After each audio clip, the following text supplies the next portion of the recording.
Now, let's dive into today's story. Chapter 1. Foundations. Victor Mercer stood on the rooftop of Pinnacle Development's newest skyscraper, surveying downtown Boston with the quiet satisfaction of a man who had transformed a struggling family construction business into a $50 million empire. The crisp October wind ruffled his dark hair as he traced the skyline with his finger, counting the buildings that bore his company's signature touch. "There you are," said a voice behind him. Victor turned to see Bianca, his wife of 15 years, wrapped in a designer coat that fluttered in the breeze. She was beautiful in that polished, society page way, blonde hair pulled into an elegant twist, makeup perfectly applied despite the early hour. "Dad's looking for you. The investors are arriving soon." Victor checked his watch. "I needed a moment to myself before the circus begins." "This circus is why we're successful," Bianca reminded him, her blue eyes narrowing slightly. "These people flew in from Dubai specifically to meet you." Victor nodded, following her to the elevator. As they descended, he studied his wife's reflection in the mirrored walls. Something had changed between them in recent months. The passion that had once burned hot enough to scandalize Boston's elite when Victor, a scholarship architecture student from South Boston, had swept the daughter of construction magnate Walter Hayes off her feet, had cooled to embers. The elevator doors opened to reveal the gleaming lobby where Walter Hayes held court. At 70, Walter maintained the commanding presence that had intimidated Victor when he'd first asked for Bianca's hand. His silver hair and impeccable suits projected old money, though Victor knew the Hayes fortune was barely a generation old. "There's my miracle worker," Walter boomed, clapping Victor on the shoulder and steering him toward a group of men in expensive suits. "Gentlemen, meet the man who turned Hayes Construction into Pinnacle Developments. My son-in-law, Victor Mercer." Victor shook hands and made small talk, discussing architecture and profit margins with practiced ease. From across the room, he caught sight of Derek Montgomery, Pinnacle's CFO, watching him with thinly veiled disdain. Derek, Walter's nephew and Bianca's cousin, had never hidden his resentment of Victor's meteoric rise through the company ranks. Later that evening, the Hayes family gathered at Walter's Beacon Hill mansion for dinner. Victor's twins, Alexander and Olivia, now 13, were discussing their boarding school adventures with their grandfather. Victor watched them with pride. They had his dark hair and determination, but Bianca's refined features. "Victor, you haven't told us about the Anderson project," Walter said as he carved the roast. "Derek says there are complications." Victor set down his wine glass. "Nothing I can't handle. The zoning board needed some convincing, but we'll break ground next month." Derek leaned forward. "The budget has already exceeded projections by 12%. And pre-sales are up 20%, Victor countered smoothly. "The profit margin will be higher than initially projected." Walter nodded approvingly, but Victor didn't miss the glance exchanged between Derek and Bianca. Lately, he'd noticed them in frequent, hushed conversations that ended abruptly when he approached. After dinner, Victor excused himself to make a call. Walking through the darkened hallway toward Walter's study, he overheard voices from the library. "Becoming a liability," Derek was saying. "The board is concerned about his aggressive expansion strategy." "Dad won't hear it," Bianca replied. Victor practically walks on water in his eyes. "That can change," Derek said. "The Blackwood supply issue gives us leverage. If we—" Victor's phone rang loudly, and the voices fell silent. He quickly stepped away, mind racing. Blackwood Timber was Pinnacle's primary supplier of specialty hardwoods for their luxury developments. Victor had been working through some supply chain issues with them, but nothing serious enough to warrant concern. That night, as Bianca slept beside him, Victor lay awake, piecing together subtle changes he'd observed over the past year. Private meetings excluded from his calendar, financial reports delayed until the last minute. Bianca's sudden interest in company operations after years of focusing solely on their social standing. The next morning, Victor called August Reed, his oldest friend and the company's head of procurement. "I need everything you have on our dealings with Blackwood," Victor said without preamble. August's hesitation was telling. "I thought Derek was handling that now. He said you wanted it off your plate." "Did he?" Victor's voice remained calm, betraying none of the anger surging through him. "Send me everything anyway. And August, keep this between us." The files revealed what Victor had feared. Derek had been systematically maneuvering to cut Blackwood Timber off as a supplier, claiming quality issues that didn't exist. Without Blackwood's specialty woods, Pinnacle's most profitable luxury developments would be compromised. Victor made another call, this time to Malcolm Vincent, an investment banker who owed him several favors. "How quickly can you arrange acquisition financing?" Victor asked. "And I need absolute discretion." Chapter 2. Cracks in the Foundation. 3 weeks later, Victor sat across from Thomas Blackwood in a private dining room at Boston's most exclusive restaurant. At 75, Thomas was considering retirement, and his company, the largest specialty timber supplier in New England, was primed for acquisition. "My son has no interest in the business," Thomas explained, swirling his scotch. "And these corporate vultures circling? They'd strip the company for parts." "I don't want to dismantle Blackwood," Victor assured him. "I want to preserve your legacy while expanding your reach." Thomas studied him shrewdly. "This wouldn't have anything to do with Pinnacle's sudden interest in alternative suppliers, would it?" Victor smiled thinly. "Let's just say I like to control my supply chain." By dessert, they had outlined an agreement. Victor would acquire Blackwood through a holding company, separate from Pinnacle. Thomas would announce his retirement while staying on as a consultant. Only a handful of people would know the identity of Blackwood's new owner. As Victor drove home that night, he received a text from his assistant, Layla Whitman, a sharp-minded woman who had been with him since his first days at Pinnacle. "Derek accessed your private files today. Security logs show he was in your office for 32 minutes while you were at your meeting." Victor's grip tightened on the steering wheel. The pieces were falling into place, and the picture they formed was ugly. He needed more information before making his next move. The following day, he met with Layla in a coffee shop far from the office. "I need you to do something off the books," he told her. "Monitor all communication between Derek and the board members.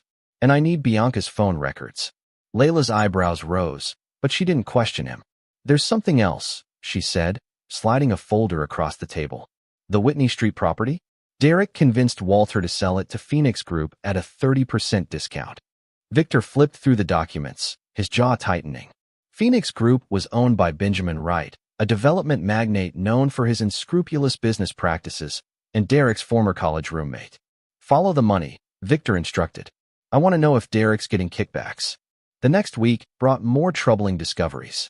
Derek had been systematically undermining Victor's authority, delaying projects and manipulating financial reports to make Victor's initiatives appear less successful. More disturbing were the phone records showing late-night calls between Bianca and Derek, often lasting over an hour. Victor maintained his usual routine, giving no indication he suspected anything amiss. He worked late, attended board meetings, and smiled at company functions while secretly preparing for war. On a rainy Tuesday, Victor received a call from Malcolm Vincent. "It's done," Malcolm said. "Blackwood Timber is yours." Victor allowed himself a brief smile. "Make sure the paperwork stays buried. I don't want anyone connecting me to the acquisition." That weekend, Bianca announced she was hosting a dinner party. "The entire board will be there," she said. "And that new client you've been courting, the Ryan woman." "Sophia Ryan," Victor corrected. "Her investment firm is considering backing the riverfront development." The dinner party was a lavish affair. Victor played the attentive host, charming the board members and engaging Sophia Ryan in discussion about architectural innovation. Throughout the evening, he noticed Derek and Bianca in frequent conversation, their heads bent together in conspiratorial closeness. After the guests departed, Victor poured himself a whiskey and waited in the darkened living room.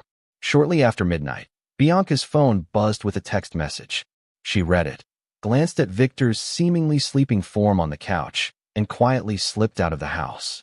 Victor followed at a distance, tracking her car to a boutique hotel downtown. He watched from across the street as she entered, then reappeared on a balcony several floors up.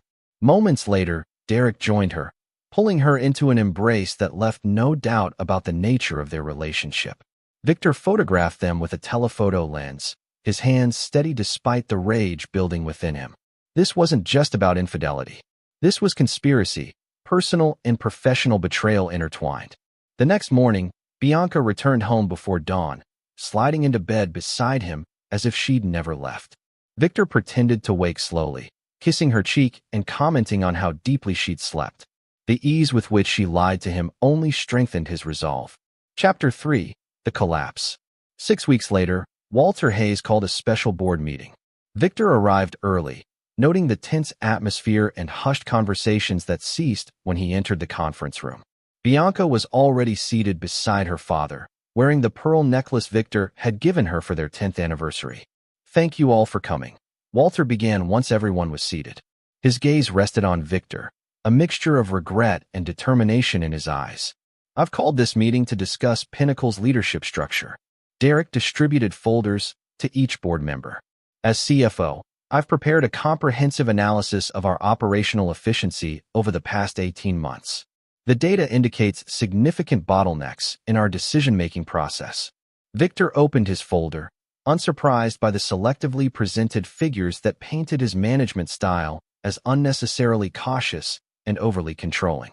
The accusations were skillfully crafted, just enough truth mixed with distortions to seem plausible. "Victor," Walter said, his voice grave, "you've done remarkable things for this company. When you married my daughter and joined Pinnacle, we were a $5 million operation struggling to compete. You've helped us become a $50 million industry leader."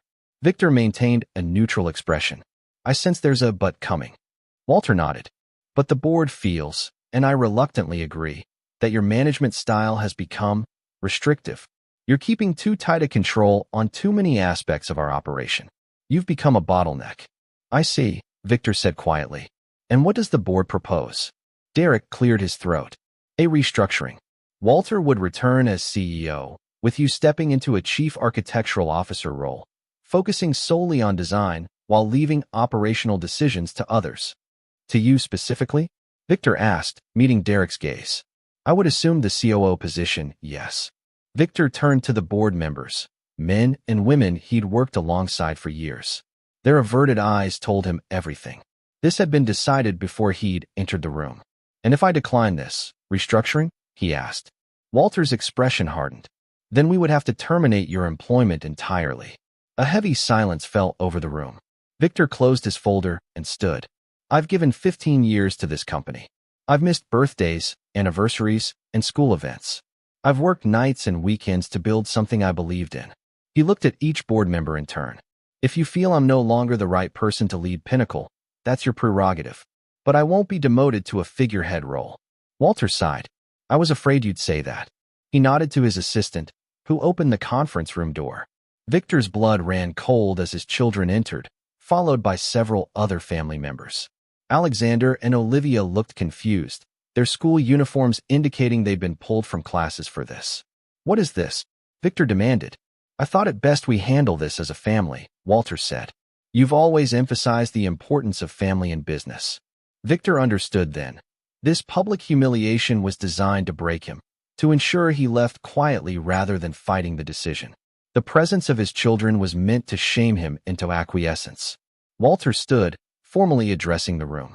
"Victor, you're a good leader, but you've become a bottleneck. The board has voted unanimously to terminate your position, effective immediately." Victor looked at Bianca, who nodded in agreement, her eyes cold and determined. He searched his children's faces, seeing confusion and the beginning of tears. Against every instinct screaming within him to rage against this injustice, Victor forced a smile and nodded. "I understand." He gathered his belongings with deliberate calm, kissed his stunned children on their foreheads, and walked toward the door. "Security will escort you from the building," Derek said, unable to keep the triumph from his voice. Victor paused at the door, looking back at the family and company he'd helped build. "That won't be necessary. I know my way out." His gaze met Walter's. "Good luck with Blackwood Timber. I hear they're having management changes." Walter frowned in confusion, but Victor was already gone, the door closing softly behind him. In his car, Victor finally allowed his mask to slip, his knuckles white on the steering wheel. His phone rang. Malcolm Vincent. "It's done," Malcolm said. "As of 9 this morning, Blackwood Timber has suspended all shipments to Pinnacle Developments, citing contract renegotiation." Victor started the engine. Perfect timing. Moved to Phase 2. As he drove away from the company he'd built, Victor didn't look back. They thought they'd seen the last of him. They had no idea he was just getting started. Chapter 4. Hidden Foundations. 3 days after his public termination, Victor sat in the basement office of a nondescript building in Cambridge, surrounded by computer screens and stacks of documents. This space, owned through a shell company he'd established years ago as a contingency, had become his war room. Layla Whitman entered, carrying coffee and a thick folder. Unlike the rest of his former colleagues, she had resigned from Pinnacle immediately after Victor's firing. "Chaos has officially descended," she reported, handing him the coffee. "Blackwood's supply freeze has halted construction on 4 major projects. The Anderson development is at a complete standstill. Walters called 3 emergency board meetings, but they can't find an alternative supplier who meets their quality standards." Victor nodded, unsurprised. "And internally? Derek's telling everyone he can fix it, but he's panicking. He's called Blackwood 27 times in 2 days." She hesitated. Bianca has moved into her father's house with the children. A muscle in Victor's jaw twitched, the only indication that this news affected him. "Have they filed for divorce?" "Not yet. She's telling people you're taking some time apart while you process your professional transition." Layla's disgust was evident. "I've arranged the meeting you requested with Sophia Orion for tomorrow morning." Victor opened the folder Layla had brought, reviewing the detailed intelligence she'd gathered on Pinnacle's current operations. The company was in a more vulnerable position than even he had anticipated. Without Blackwood's specialty timber, they couldn't complete their luxury developments, the very projects that had propelled Pinnacle to its current valuation. "What about the children?" he asked, trying to keep his voice neutral. Layla's expression softened. "Alexander tried calling you several times. Olivia sent emails. I've saved them all." Victor nodded, his throat tight. His children were collateral damage in this war, a fact that fueled both his guilt and his determination. "I'll contact them soon, once I have something concrete to tell them." The next morning, Victor met Sophia Orion at a quiet cafe overlooking the Charles River. At 45, Sophia was one of Boston's most successful investment strategists, known for backing winners and ruthlessly abandoning losers. "I wondered when you'd call," she said, stirring her tea. "What Walter and Derek did was amateur hour, taking out the architect of their success in front of his children." She shook her head, classless and short-sighted. "I didn't ask you here to discuss my family situation," Victor said. "Didn't you?" Her shrewd eyes assessed him. "You're planning something. Something that requires my investment firm's resources." Victor slid a prospectus across the table. "Mercer Architectural Developments, a new firm specializing in high-end sustainable construction. I have the expertise, the industry relationships, and access to materials that Pinnacle suddenly finds itself without." Sophia flipped through the document. "Blackwood timber. That was you." It wasn't a question. Victor didn't confirm or deny. "I'm offering you first opportunity to back my new venture, before I approach other investors." "Why me?" "Because you understand that business is business, and because you were prepared to invest $30 million in Pinnacle's riverfront development, a project that's now indefinitely delayed." Sophia studied him. "I don't back vendettas, Victor. I back sound investments." "This isn't about revenge," Victor lied smoothly. "It's about opportunity. Pinnacle's clients are panicking. Their projects are stalled. I'm offering a solution. At twice the price, I imagine," Sophia said with a small smile. "Quality and reliability command a premium." After an hour of negotiation, Sophia agreed to provide initial funding for Mercer Architectural Developments, with conditions that protected her investment while giving Victor the operational freedom he needed. As they shook hands, she fixed him with a penetrating look. "Just remember, Victor, revenge is satisfying, but rebuilding is profitable. Don't let the former overshadow the latter." With Sophia's backing secured, Victor accelerated his plans. He leased office space in a renovated factory building across town from Pinnacle's headquarters and began recruiting top talent, starting with employees who had been overlooked or undervalued at Pinnacle. His first major hire was August Reed, who arrived at Victor's temporary office looking nervous but determined. "Derek's running the company into the ground," August reported. "He's promised the board he can source alternative materials, but everything he's found is inferior or prohibitively expensive. The Kensington Hotel project is already 60 days behind schedule, with penalties accumulating daily." "Is that why you're here?" Victor asked. "Because Pinnacle is failing?" August shook his head. "I'm here because you built that company, Not Walter, and certainly not Derek. And because of how they treated you. He hesitated. And because of what Derek asked me to do. Victor raised an eyebrow. He wanted me to falsify quality reports on substandard materials, August admitted. To cover up that they're using cheaper alternatives that won't last. By the end of the week, Victor had assembled a core team of former Pinnacle employees, all skilled professionals who had witnessed his humiliation and chosen loyalty to him over job security. His new company began reaching out to Pinnacle's clients, offering solutions to their stalled projects. Meanwhile, Blackwood Timber continued its supply freeze to Pinnacle while discreetly informing industry players that they were accepting new clients, specifically, clients working with Mercer Architectural Developments. 3 weeks after his termination, Victor received a call from his son. "Dad." Alexander's voice cracked slightly. "Where are you?" "Mom won't tell us anything except that you're not coming home." Victor closed his eyes, pain lancing through him. "I'm setting up a new company, Alex. I had to step away to focus on that." "Because they fired you?"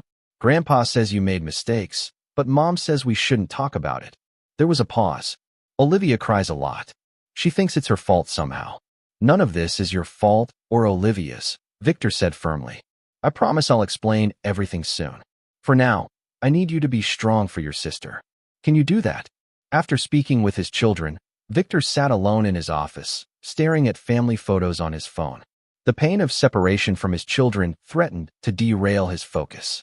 But then he scrolled to the photos of Bianca and Derek on that hotel balcony, and his resolve hardened once more.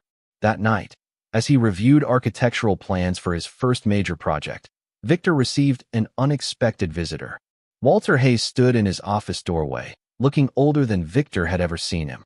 "Nice space," Walter said, glancing around at the industrial chic office. "Word is you're poaching my clients and my staff." "Your clients are looking for someone who can actually complete their projects," Victor replied. "And your staff deserves leadership that values competence over family connections." Walter sighed heavily, lowering himself into a chair without invitation. "I made a mistake, Victor. I see that now." Derek convinced the board with manipulated data and promised a smooth transition. And Bianca? Did Derek convince her too? Or was that her own initiative? Walter flinched. "I don't know what you're talking about." Victor pulled out his phone, scrolled to a photo, and placed it on the desk facing Walter.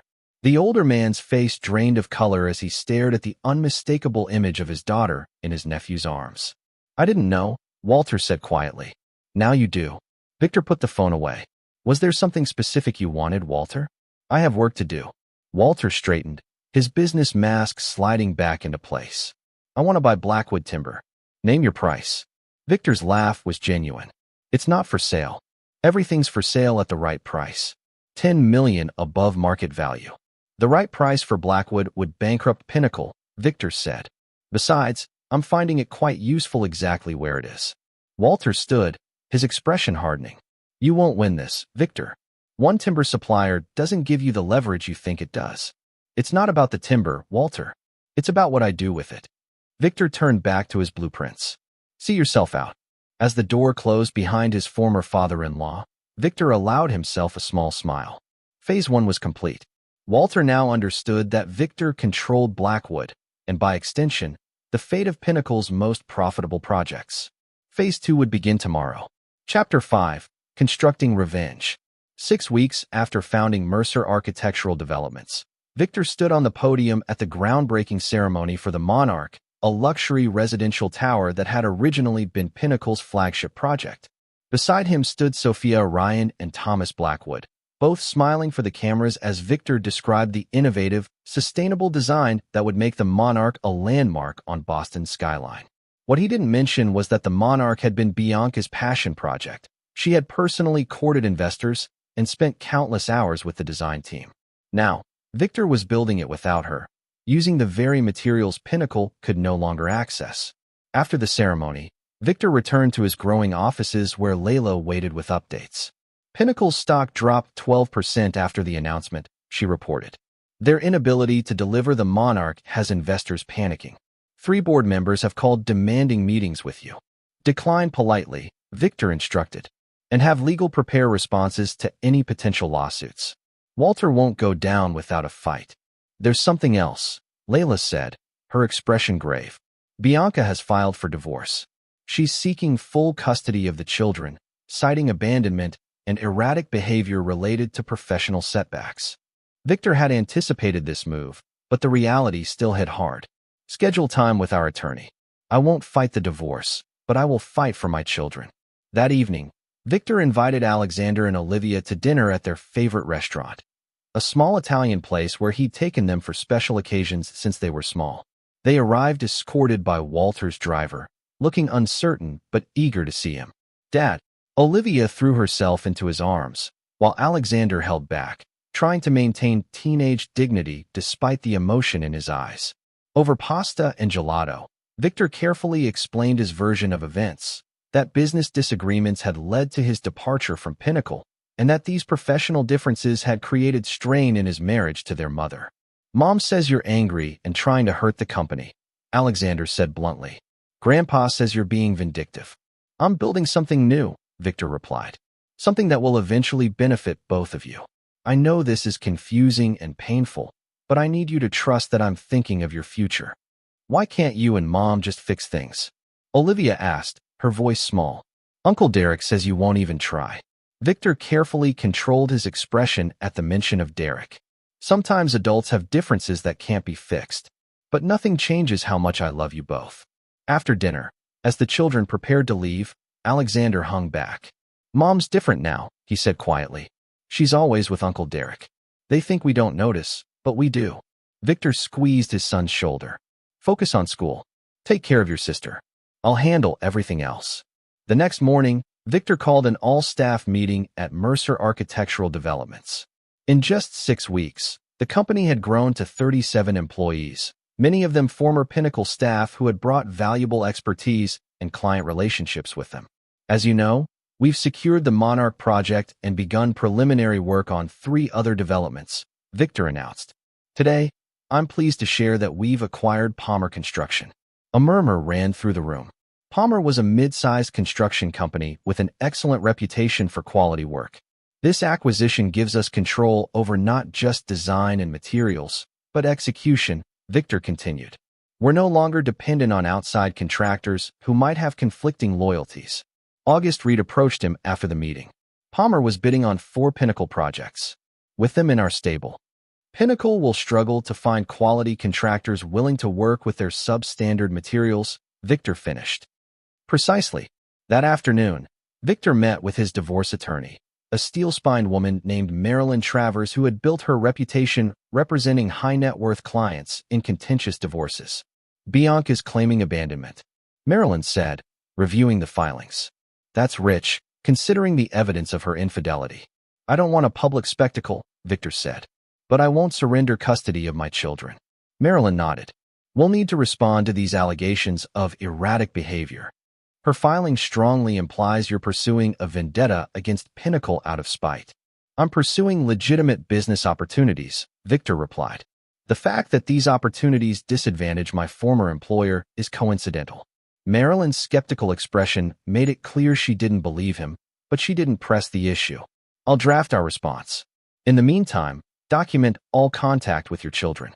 We need to establish that you're maintaining meaningful relationships with them despite the separation." The following week brought news that heightened the stakes. Derek Montgomery had been officially named COO of Pinnacle, with an announcement that implied he had been the true operational force behind the company's success for years. More concerning was the news that Pinnacle had secured a new supplier for specialty hardwoods, a Brazilian company with questionable environmental practices but extensive inventory. Victor immediately called Thomas Blackwood. "It's a stopgap," Thomas assured him after hearing the news. "Their materials aren't properly seasoned for New England's climate. They'll warp within a year of installation." "But it gives Pinnacle breathing room," Victor countered. "Time to recover and find better alternatives." "Not as much as you might think," Thomas said with a sly chuckle. "I've just had word that Brazilian Customs has detained their first shipment due to documentation irregularities. Could delay things by weeks, possibly months." Victor smiled. Thomas was proving to be a more devious ally than he'd anticipated. "Keep me posted on any developments." That evening, as Victor worked late in his office, he received an unexpected visitor. Bianca stood in his doorway, as elegant as ever in a tailored suit that probably cost more than most people's monthly salary. "Working late as usual," she observed, stepping into the office uninvited. "Some things never change." Victor leaned back in his chair. "What can I do for you, Bianca? Our lawyers are handling the divorce." "This isn't about the divorce. It's about what you're doing to my family's company."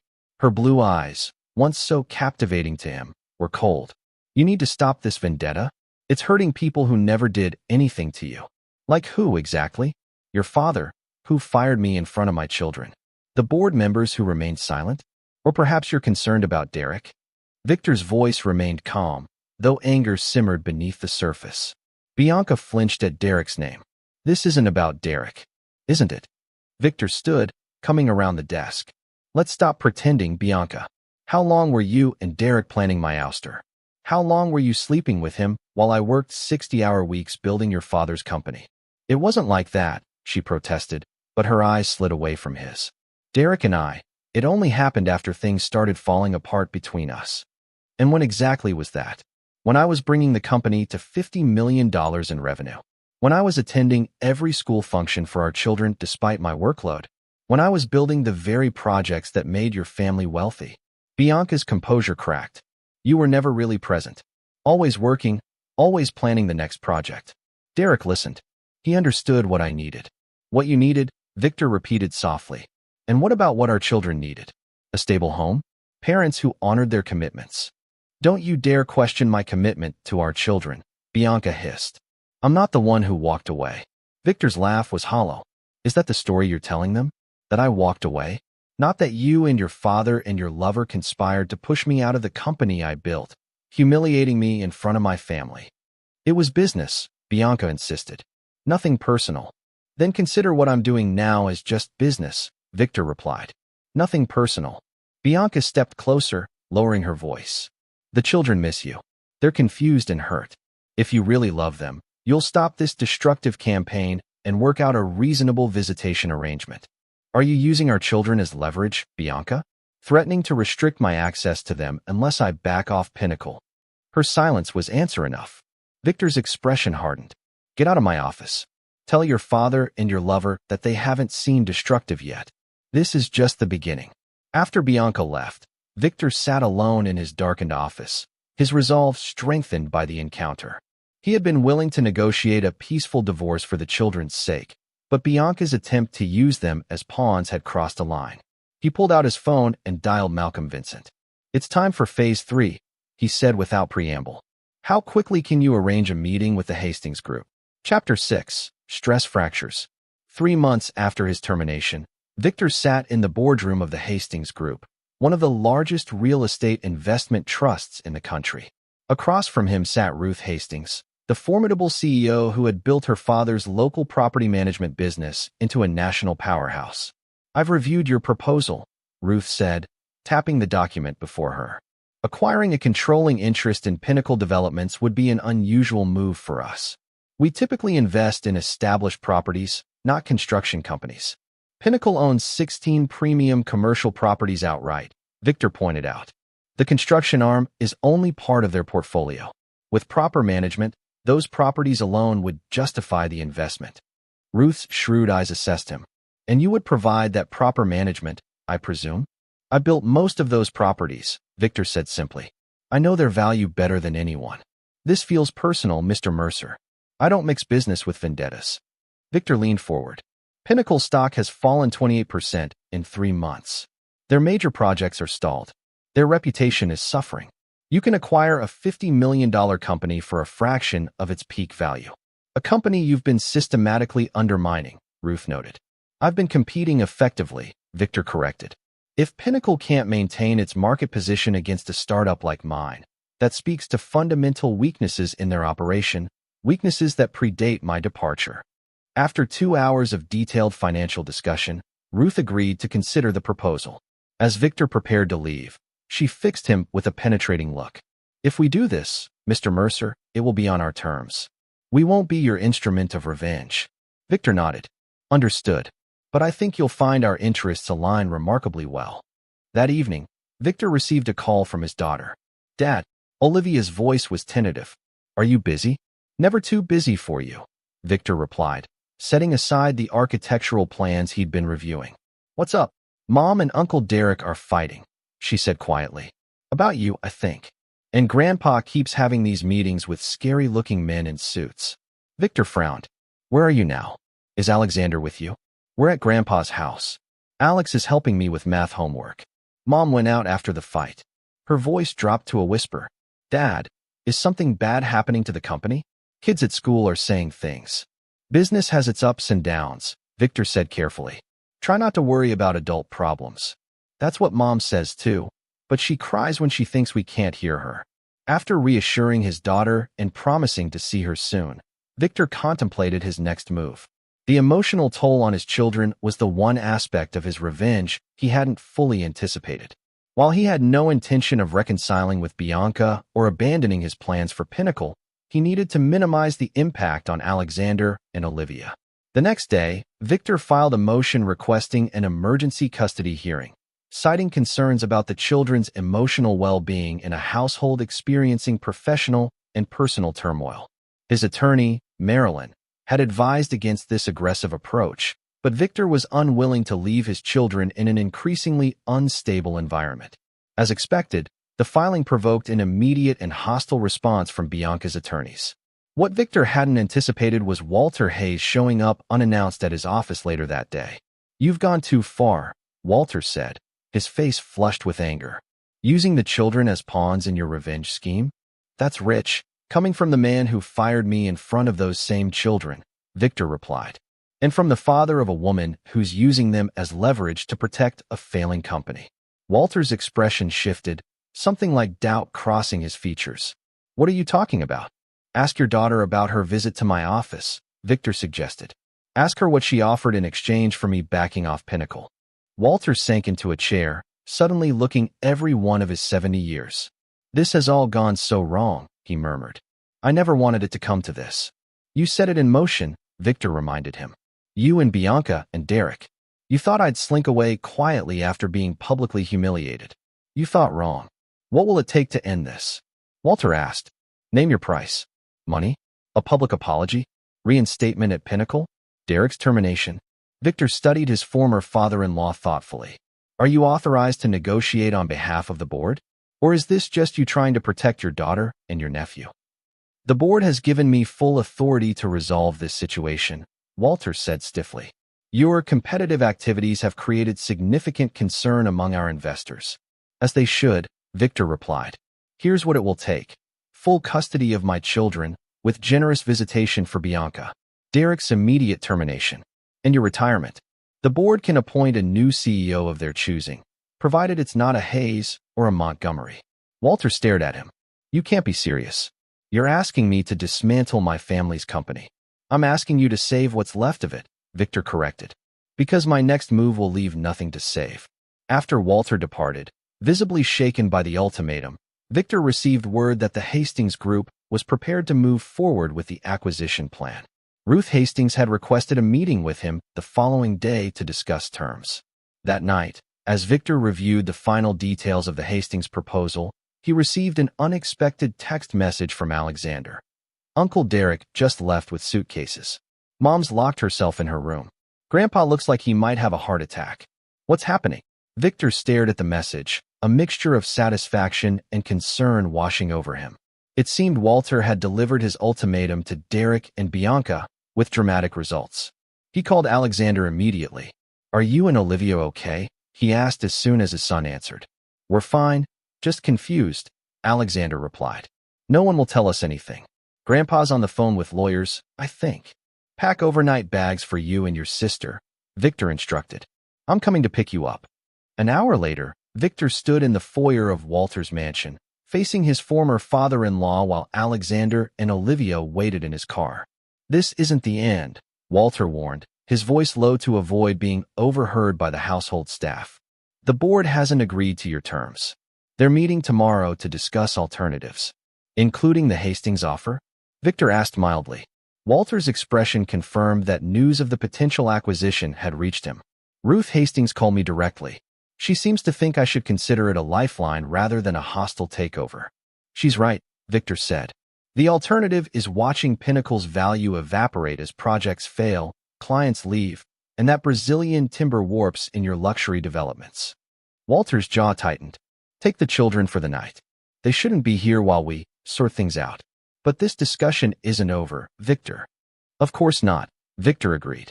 It's just entering its final phase. Chapter 7, New Blueprints. The emergency custody hearing was scheduled for a Wednesday morning in early spring, exactly 5 months after Victor's termination from Pinnacle.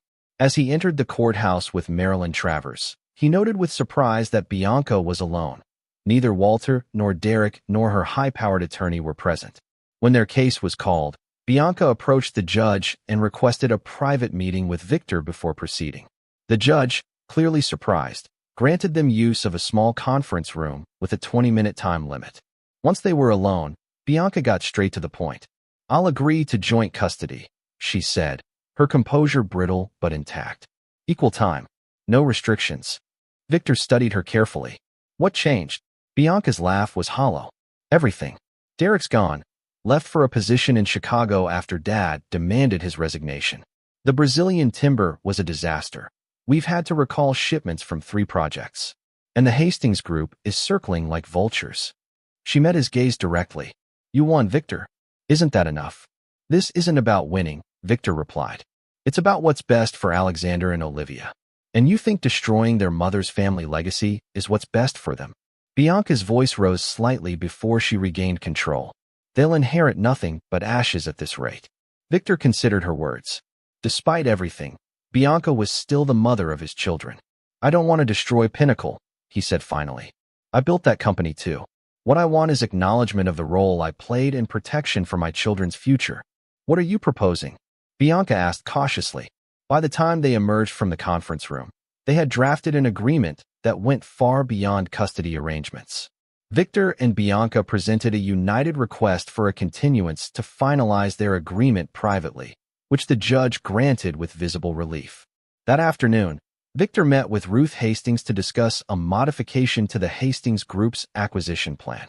Instead of acquiring Pinnacle outright, he proposed, "I suggest a merger between Pinnacle, Mercer Architectural Developments, and Blackwood Timber, with the Hastings Group as the primary investor.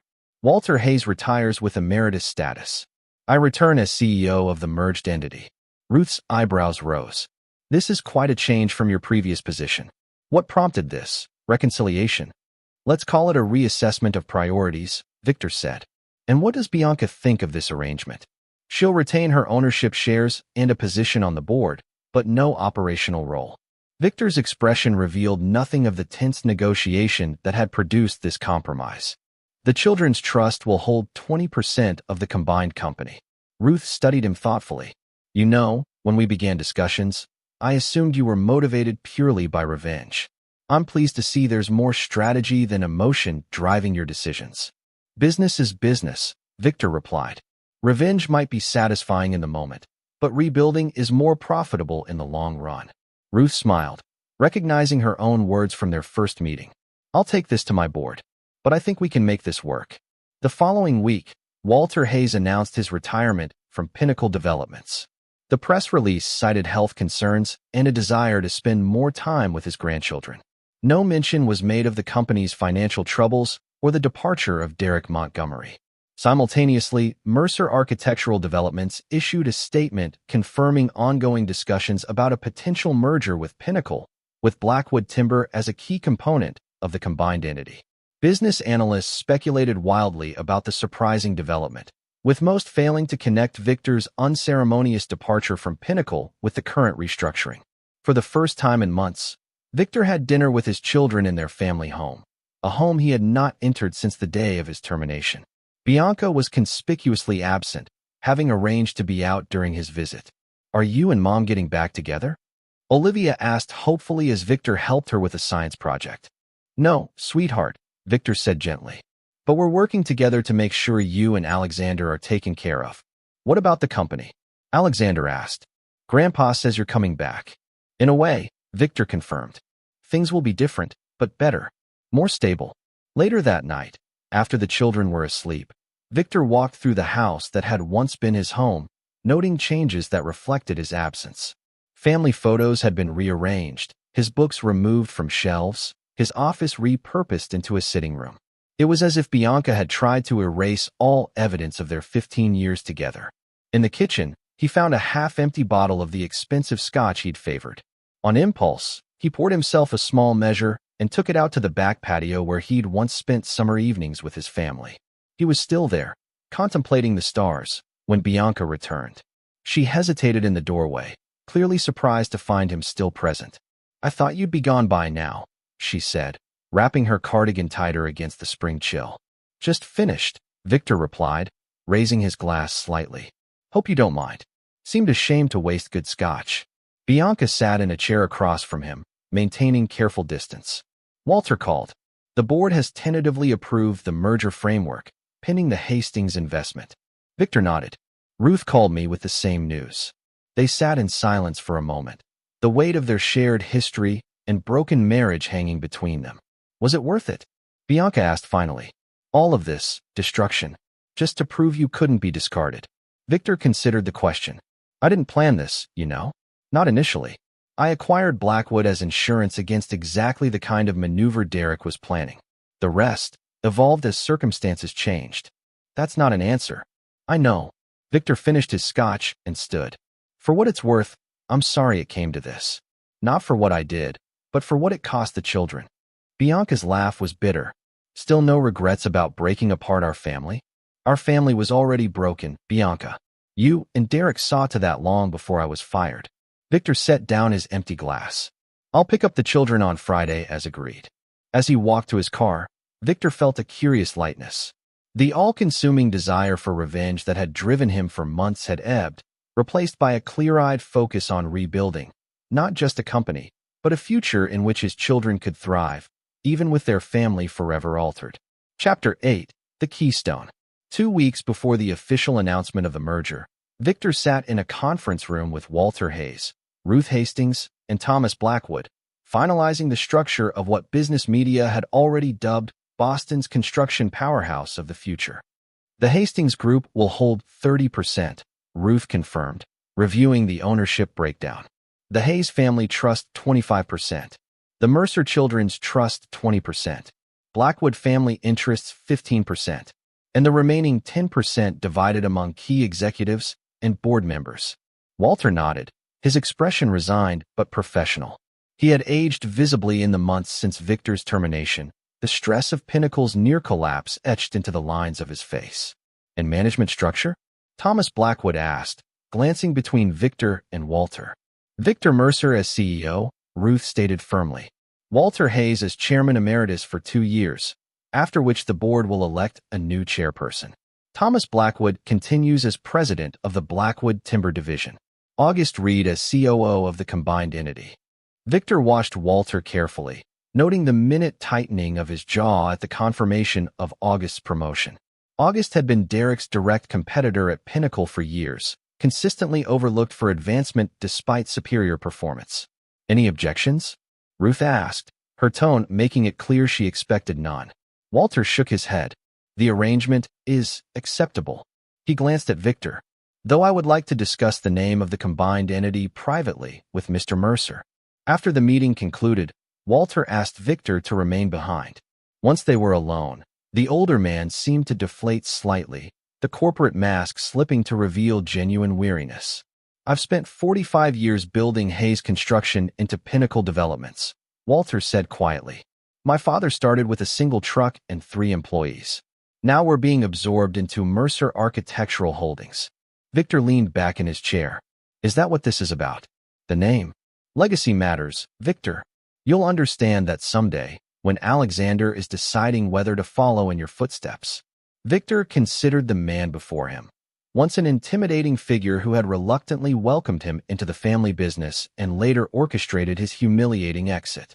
Now, Walter seemed diminished, clinging to symbols of his past achievements as the substance slipped away. "What would you suggest?" Victor asked finally. Walter looked surprised at the question. "I hadn't expected you'd consider alternatives." "I'm not promising anything," Victor clarified, "but I'm willing to listen." This small concession seemed to energize Walter. "Pinnacle Mercer Holdings. acknowledges both companies' contributions while maintaining brand continuity for existing clients. Victor nodded slowly. I'll take it under advisement.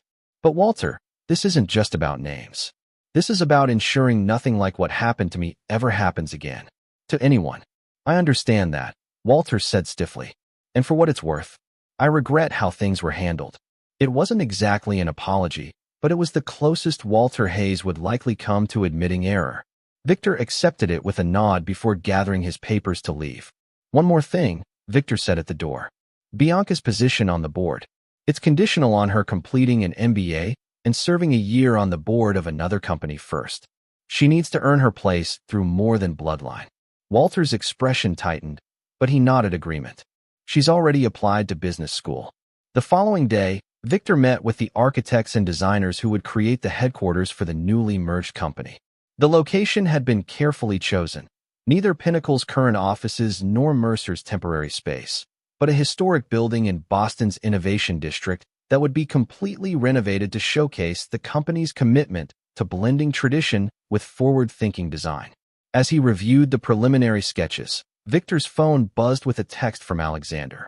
Mom says you're changing the company name. Grandpa's upset. Victor sighed, setting the phone aside to focus on the blueprints before him.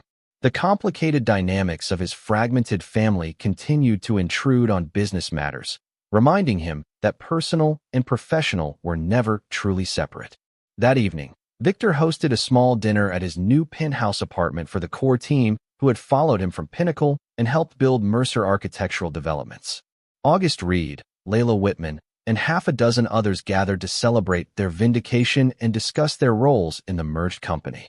A toast, August said, raising his glass. To Victor Mercer, who showed us all that competence and vision eventually triumph over nepotism and betrayal.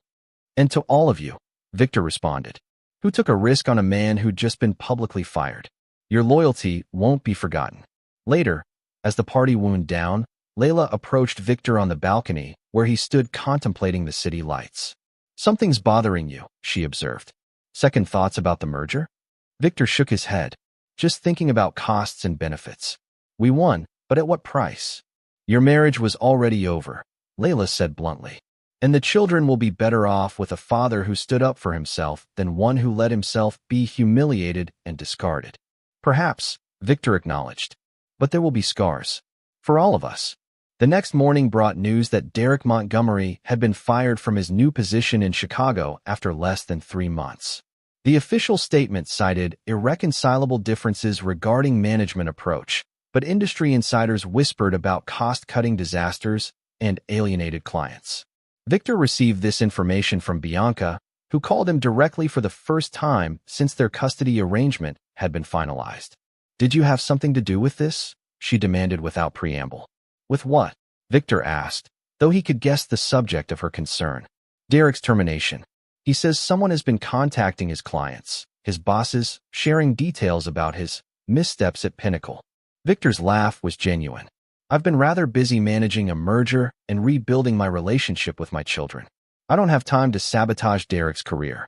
He's doing a fine job of that himself. You expect me to believe that? After everything you've done? Believe what you want, Bianca. Derek's professional failures aren't my concern, unless he tries to return to our company. Then they become relevant.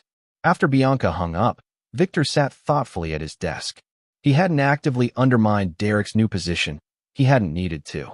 Derek's management flaws that had been masked at Pinnacle by Victor's competence and Walter's protection were now fully exposed in a company that demanded results. The week before the merger announcement, Victor arranged a special dinner with Alexander and Olivia. He took them to the site of the new headquarters building, now empty and awaiting renovation, where he had set up a temporary table surrounded by architectural drawings and models. What is this place? Olivia asked, examining a scale model of the completed building. This is going to be the headquarters of Pinnacle Mercer Holdings, Victor explained, having decided to adopt Walter's suggested name. And someday, if you want, it could be yours. Alexander looked up sharply. What do you mean? The trust I've established holds 20% of the company in your names, Victor explained. When you're 25, you'll each gain voting control of your shares. Until then, I'll vote them on your behalf.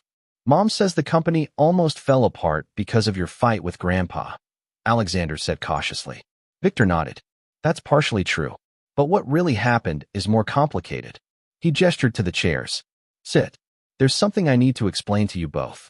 Over dinner, Victor gave his children an age-appropriate but honest account of the events leading to his termination and the subsequent business maneuvers.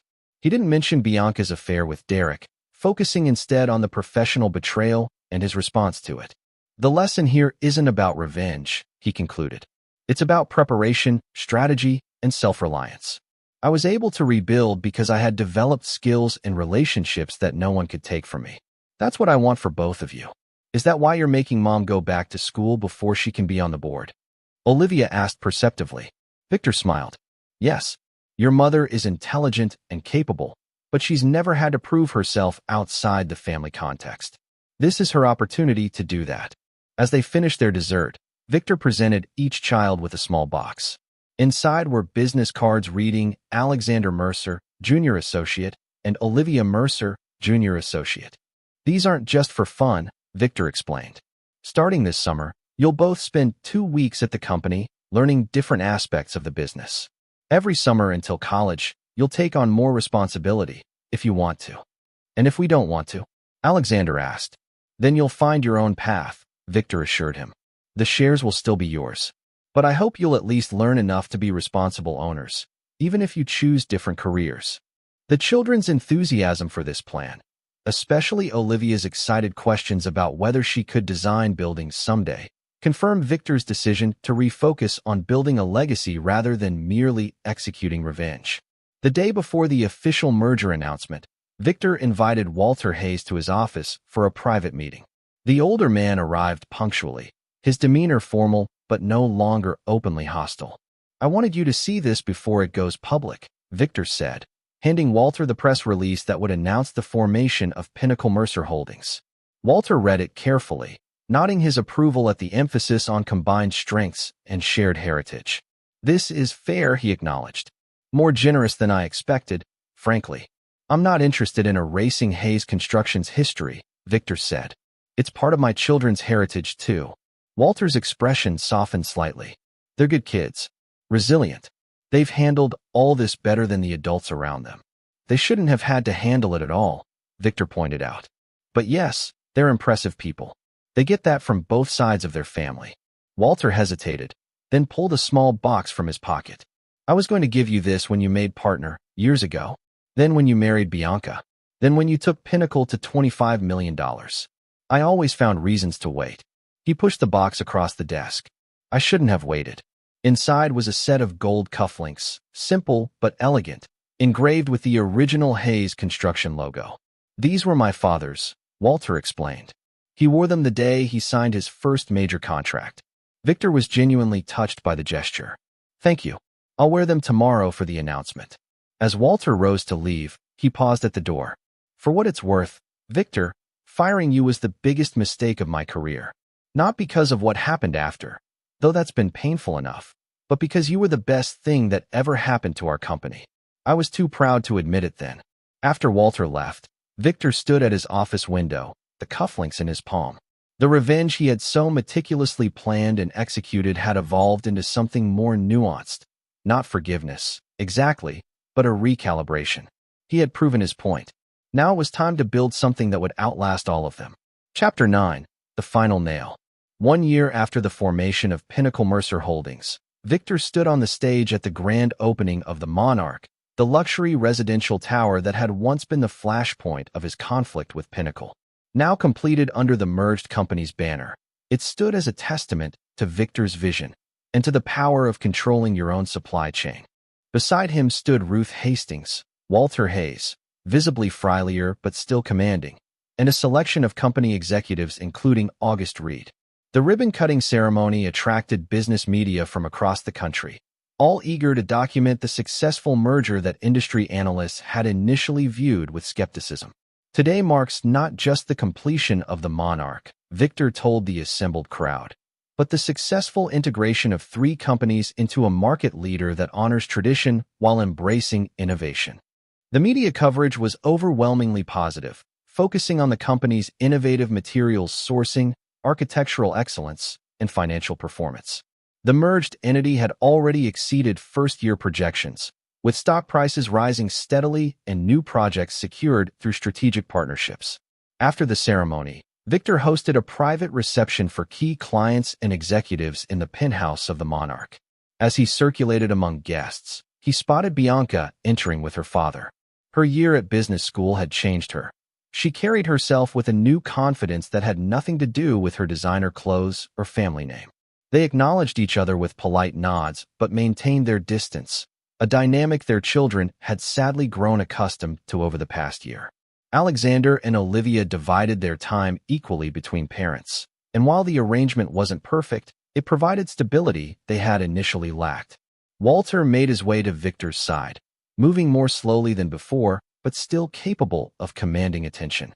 "Quite a triumph," he observed, looking around the spectacular space with its panoramic views of Boston.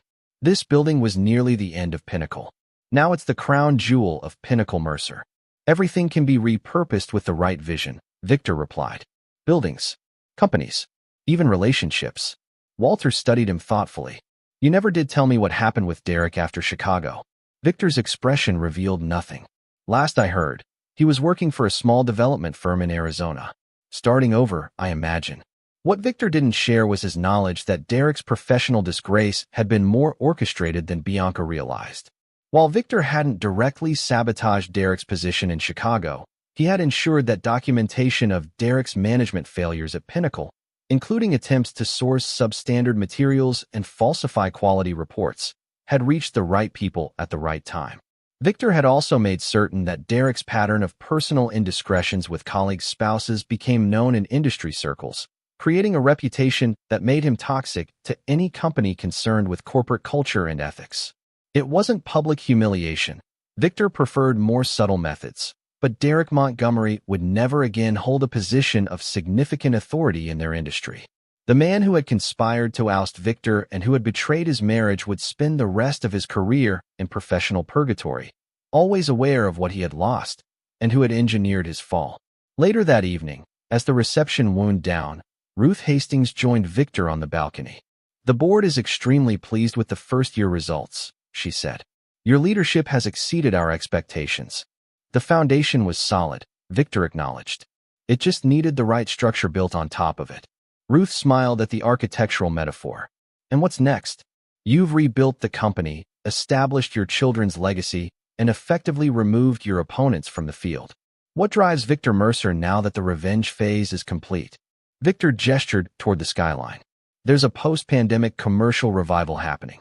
Empty office buildings ready for reimagining. Historic structures needing preservation with modern purpose. The next decade presents opportunities we've barely begun to explore." "Not just business, then," Ruth pressed. "What about personally? You're still a young man, Victor." He thought about the question seriously. The past year had been focused entirely on rebuilding the company, his relationship with his children, his professional reputation. He had deliberately avoided any personal entanglements, choosing instead to channel all his energy into creation rather than connection. "One step at a time," he said finally. "Some foundations need time to settle before you build on them." The following morning, Victor arrived at the office early to find Walter waiting for him, looking grave. "We need to talk," the older man said without preamble. "It's about Bianca." Victor led him into his office, concern flickering briefly. Despite everything, Bianca was still his children's mother. "What's happened?" "She's leaving Boston," Walter said heavily. "Taking a position with an international development firm in London. She wants to take the children with her." Victor's expression hardened instantly. "That's not happening. Our custody agreement is explicit. Neither parent can relocate the children without the other's consent." "She thinks you'll agree once you hear her out," Walter said, though his tone suggested skepticism. "The position is exceptional, Executive Vice President of European Operations. She sees it as her chance to prove herself outside your shadow.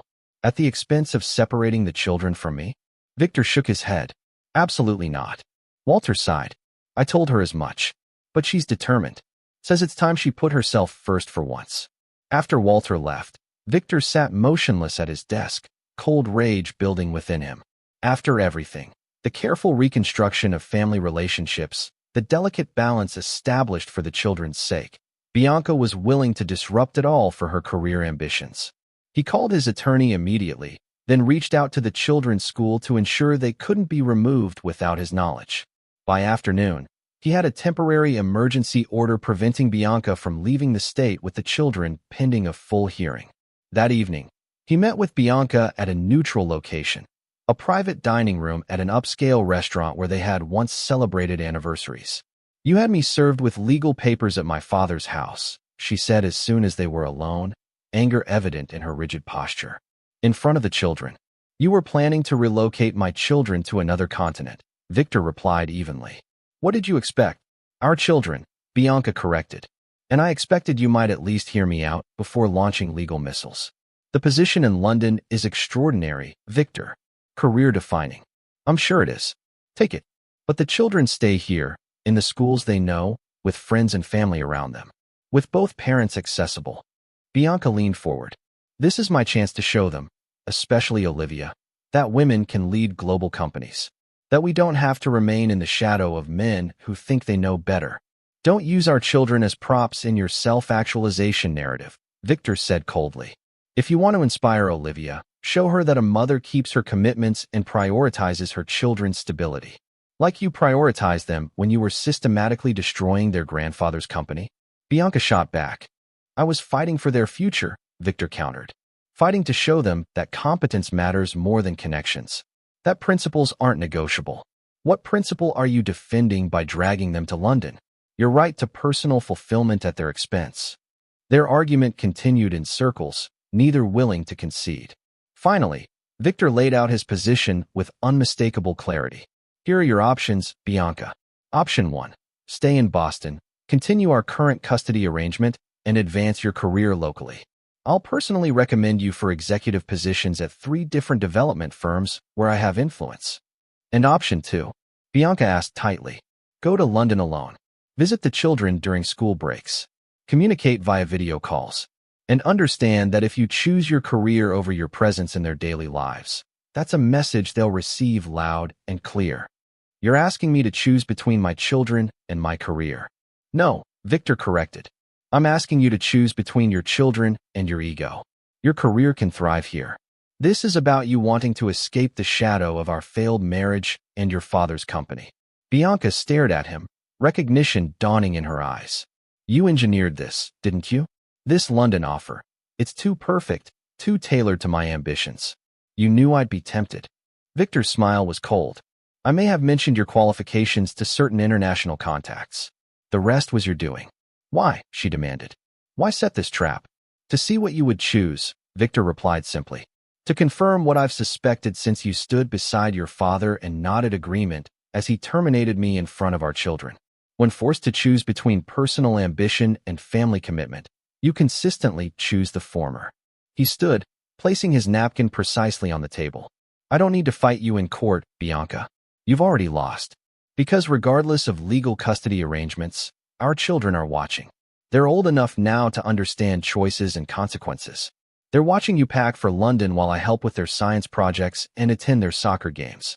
As he walked away, Bianca called after him. "This isn't over, Victor." He turned, his expression almost pitying. "It was over the moment you nodded agreement in that boardroom a year ago. Everything since has just been epilogue." 3 weeks later, Bianca departed for London, alone. She had accepted the position but arranged a delayed start to settle matters with the children. Victor maintained the custody agreement without alteration, ensuring her visitation rights remained intact despite the distance she had chosen to impose. 6 months after Bianca's departure, Victor stood in his office reviewing the latest architectural plans for Pinnacle Mercer's most ambitious project yet, a sustainable mixed-use development that would transform a neglected waterfront area into a model of urban renewal. August Reed entered with the quarterly financial reports. "Best numbers yet," he announced with satisfaction. "The board is ecstatic. Even Walter is impressed." Victor nodded, turning his attention to the financial data. The company he had rebuilt from the ashes of betrayal was thriving beyond even his ambitious projections. The revenge that had initially driven him had evolved into something more profound, a legacy that would benefit not just his children, but the city itself. "There's something else," August added. Derek Montgomery filed for bankruptcy last week. Apparently, he made some spectacularly bad investments after leaving Chicago. He's completely wiped out. Victor absorbed this information without visible reaction. That's unfortunate, he said neutrally. After August left, Victor stood at his office window, looking out at the Boston skyline he had helped shape. The news about Derek's financial ruin completed a circle that had begun in that boardroom a year and a half ago. The man who had conspired to destroy him professionally while betraying him personally had lost everything: his career, his reputation, and now his financial security. Victor felt no triumph at the news, only a quiet satisfaction that justice, though slow, was thorough. He had not actively pursued Derek's destruction beyond ensuring he never worked in their industry again. The rest, Derek had accomplished himself, his character flaws finally exposed without Victor's competence to mask them. Later that evening, as Victor helped Alexander with a business plan for a school project while Olivia sketched design concepts for a treehouse she wanted to build, his phone buzzed with a text from Bianca. Financial Times reporting Pinnacle Mercer selected for Olympic Development Project. Congratulations.